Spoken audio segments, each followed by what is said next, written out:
जय श्री कृष्ण। आइए मेरे भाई बहन, आज बड़ी पुनीत परिचर्चा हमारे आपके बीच में प्रस्तुत होने जा रही है। आइए, भागवत ज्ञान यज्ञ की परिचर्चाएं हम लोग कर रहे हैं। हमने कल सुना था कि राजा परीक्षित को समीक मुनि के पुत्र संगी का श्राप लगा और श्राप के पश्चात महाराज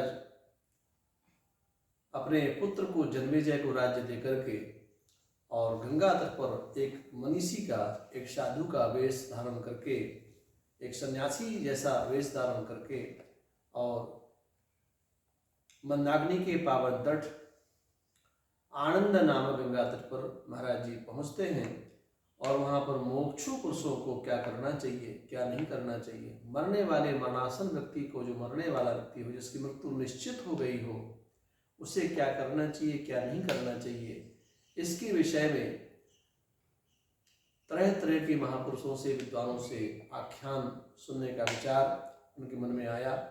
उसी समय देश देशांतर में एक कोलाहल मच गया, धूम मच गई। महाराज चक्रवर्ती सम्राट थे, पूरे पृथ्वी के सम्राट थे और राजा को श्राप लग गया और तक्षक 7वें दिन आकर इनको डसेगा, उनकी मृत्यु होगी।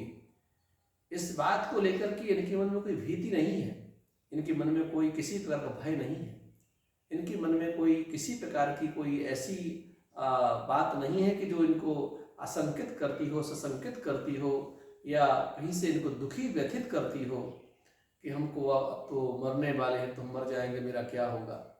नहीं, देखिए, मैं आपको निवेदन करूं, संसार में हम सभी मरणधर्मा हैं, हम सभी लोगों को मरना है। इस लोक का नाम ही मृत्यु लोक है। जिस लोक के आगे मृत्यु लगी हो, उस लोक में रहने वाले प्रायः सभी लोग मृत्यु का भाजन बनते हैं, मृत्यु के ग्रास बन जाते हैं। इसलिए जब हमको ये निश्चित हो जाए कि हम अब मरने वाले हैं, तो हमें सत्कर्म करना चाहिए, हमें पुरुषार्थ करना चाहिए, कुछ ऐसा उद्यम, ऐसा सत्कर्म करना चाहिए, ऐसा, क्योंकि हमारे पास समय भी कम बचा है। कम से कम समय में अधिक से अधिक हम अपने आप को लाभान्वित करा सकें, इसके लिए हमें प्रयास करना चाहिए। वहाँ पर बहुत बड़े बड़े संत महापुरुषों का समागम हो रहा है। बड़े बड़े ऋषि महर्षि अपने शिष्य और पुत्रों के साथ वहाँ पर सभी लोग आ रहे हैं और विशाल एक सागर उमड़ गया संतों का, महापुरुषों का।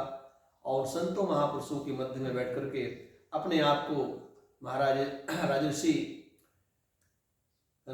महाराज परीक्षित अपने आप को गौरवान्वित महसूस कर रहे हैं, धन्य महसूस कर रहे हैं और वो कह रहे हैं, मैं धन्य हो गया, आप जैसे महापुरुषों का आज हमको समागम हो रहा है, हमें कहीं संतों का दर्शन करने नहीं जाना पड़ रहा है। मैं कितना भाग्यशाली हूँ, बड़ा भागी हूँ। आज संत महात्मा हमारे को पवित्र और पावन करने के लिए और यहाँ तक आश्वासित कर रहे हैं कि राजन, जब तक आपका शरीर संसार में रहेगा तब तक हम आपका साथ देंगे, आप चिंता न करें राजन, हम आपको धर्म की बातें सुनाएंगे, हम आपको भगवान से संबंधित भगवान की जो लीलाएं हैं वो आपको सुनाएंगे और हर प्रकार से आपका मनोरथ पूर्ण करने के लिए प्रयास करेंगे। संत महात्माओं के इस प्रकार के उपाख्यान को सुन करके, संत महापुरुषों के इस प्रकार के दृष्टांतों को सुन करके राजर्षि महाराज परीक्षित बड़े प्रफुल्लित और बड़े प्रसन्न हो रहे हैं। देखिए, यदि किसी को ये पता चल जाए, आज हमारे आपके सामान्य जीवन में किसी को पता चल जाए, कोई डॉक्टर हमको बोल दे कि भैया तुम्हारी मृत्यु निश्चित, तो मरने वाले, तो भयभीत हो जाते, डर जाते हैं, कांपने लगते, अरे बाप रे बाप, मर जाएंगे तो मेरे बच्चों को क्या होगा, फलाना क्या होगा, ठिकाना क्या होगा। तरह तरह का मन में भय का व्यक्ति को व्याप जाता है। व्यक्ति को निर्भीक होना चाहिए, मृत्यु अंतिम सत्य है। भागवत जैसे तत्वदर्शी जो विधा हमारे आपके बीच में है, कहते हैं भागवत हमें जीवन में, कहते हैं कि हमें क्या सिखाती है मालूम है? रामचरितमानस इंसान को मरना सिखाता है। रामचरितमानस इंसान को जीना सिखाता है। इंसान जिए तो कैसे जिए? श्री रामचरितमानस इंसान को जीना सिखाता है। एक भाई बहन के बीच में, एक गुरु शिष्य के बीच में, एक पिता पुत्र के बीच में, एक मित्र के बीच में, पति पत्नी के बीच में, भाई बहन के बीच में, एक भाई भाई के बीच में कैसे रिलेशन हो, कैसे संबंध हो, कैसे हम इन चीज़ों को समझें और इनका आचरण करें, इन पर चलें, इन पर अमल करें। ये पूरी जो हम एक पूंजी है ये रामचरितमानस के द्वारा, क्योंकि रामचरितमानस कल्चर का ग्रंथ है। रामचरितमानस जो है हमें शिक्षा देने का ग्रंथ है, क्योंकि भगवान राम का आदर्श है रामचरितमानस। रामचरितमानस मर्यादा पुरुषोत्तम भगवान श्री राम का आदर्श है, आदर्श हमारे जीवन के लिए हितकारी है।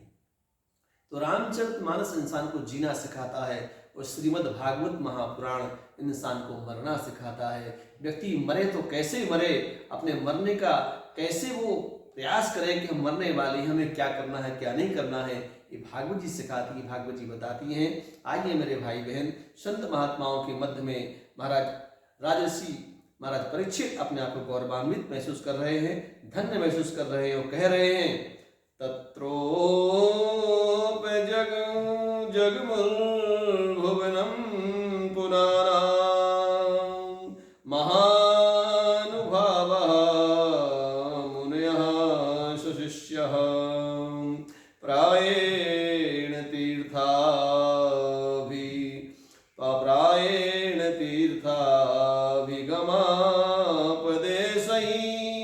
स्वयं हि तीर्थानि पुनन्ति सन्तः, स्वयं हि तीर्थानि पुनन्ति सन्तः। धन्य है महाराज आप लोगों का आगमन, आप लोगों का यहाँ पर आना और आप लोगों के मध्य में अपने आप को मैं पा रहा हूँ। मैं बहुत गौरवान्वित हूँ, मैं धन्य हो गया हूँ, मेरी परंपरा धन्य हो गई, मेरा वंश धन्य हो गया, मेरा खानदान धन्य हो गया कि आज मैं समझता हूँ कि ये श्राप हमको लग रहा वरदान हो गया। हमें महापुरुष संत श्राप न देते तो आज भगवान की कथा सुनने का सौभाग्य न मिलता। हम परमात्मा के करीब हो गए। कि संत कितने दयालु होते हैं, कितने कृपालु होते हैं कि वो यदि उन किसी प्रकार का संत का अपराध भी बन जाए तो संत उस अपराध के बदले में सजा नहीं देते हैं, सजा के बदले में दया कर देते हैं, कृपा कर देते हैं और अपनी प्रभा ऐसा प्रकाश पुंज बिखेरते हैं जीवन में कि व्यक्ति धन्य धन्य हो जाता है। आज संगी ऋषि का श्राप मुझे वरदान लग रहा है। मुझे ऐसा लग रहा है कि मानो ऋषि ने हमें श्राप नहीं दिया, हमें वरदान दे दिया, हमें प्रभु के करीब कर दिया। जैसे कि आपने देखा होगा रामचरितमानस में जिसमें भगवान के परम कृपा पात्र सुग्रीव जी महाराज के बड़ा भाई बाली जब भगवान के द्वारा हाथों मारा गया तो उसने जब मरने लगा, वो भगवान के धाम जाने लगा, तो जाने के पहले बाली ने अपने पुत्र को भगवान को सौंप दिया है। धन्य है जगत का सिंगल एक ही पिता पूरे जगत में ऐसा हुआ है जिसने अपने मरने के पहले, अपना शरीर छोड़ने के पहले, अपने जीते जी अपने पुत्र का प्राणिग्रहण संस्कार भगवान के हाथों में कर दिया। गही बाह सुर नर नाहयापन, अरे दास अंगद कीजिए। गही बाह सुर नर नाहयापन, अरे दास अंगद कीजिए।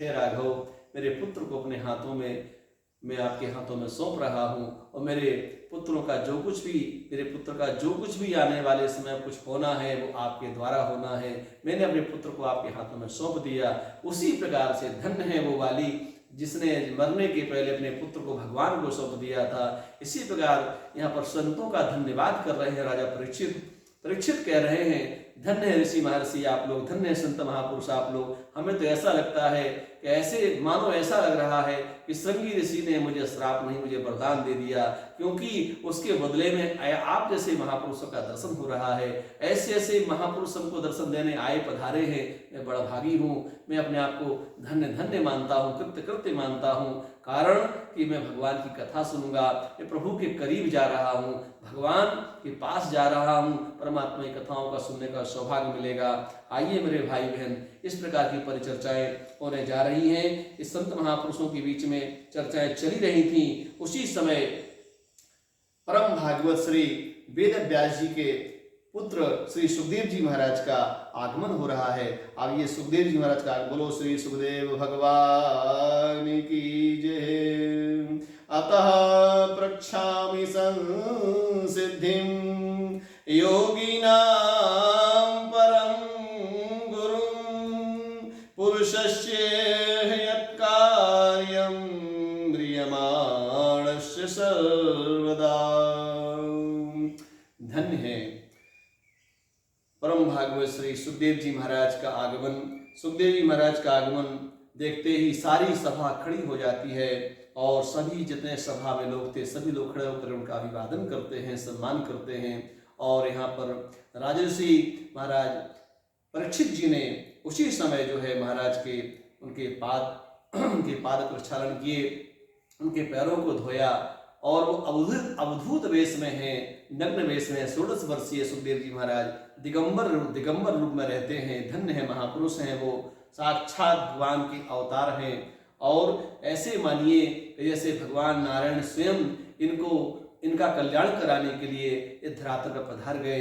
सुखदेव जी ने इनका विधिवत पूजन किया और इनका चरणोदक लिया और दिव्य एक सिंहासन में इनको विराजित किया है। और कहा, भगवान म्रियमाण पुरुषों को क्या करना चाहिए, क्या नहीं करना चाहिए, क्या करणीय है, क्या अकरणीय है, क्या करना योग्य है, क्या करना योग्य नहीं है। भगवान इस संबंध में हे राजन हे गुरुदेव, हम आपसे जानना चाहते हैं। एवमाभासितः पृष्टः स राजा लक्षणया गिरा प्रत्यभाषत धर्मज्ञो भगवान बादरायणी। भगवान जो है परम भागवत बादरायणी कहा जाता है। भगवान के परम पात्र, परम कृपा पात्र श्री सुखदेव जी महाराज का नाम बादरायणी है। और उन्होंने कहा, हे राजन, आप चिंता न करो, किस प्रकार से म्रियमाण पुरुषों को क्या करना चाहिए, क्या नहीं करना चाहिए, मैं क्रमशः आपको इसको बताऊंगा, सुनाऊंगा। ये प्रसंग आपके सामने कल निवेदित होगा। तब तक के लिए सर्वे भवन्तु सुखिनः, सर्वे सन्तु निरामयाः, सर्वे भद्राणि पश्यन्तु, मा कश्चित् दुःखभाग् भवेत्। ओम शांति, ओम शांति, ओम शांति। जय श्री कृष्ण।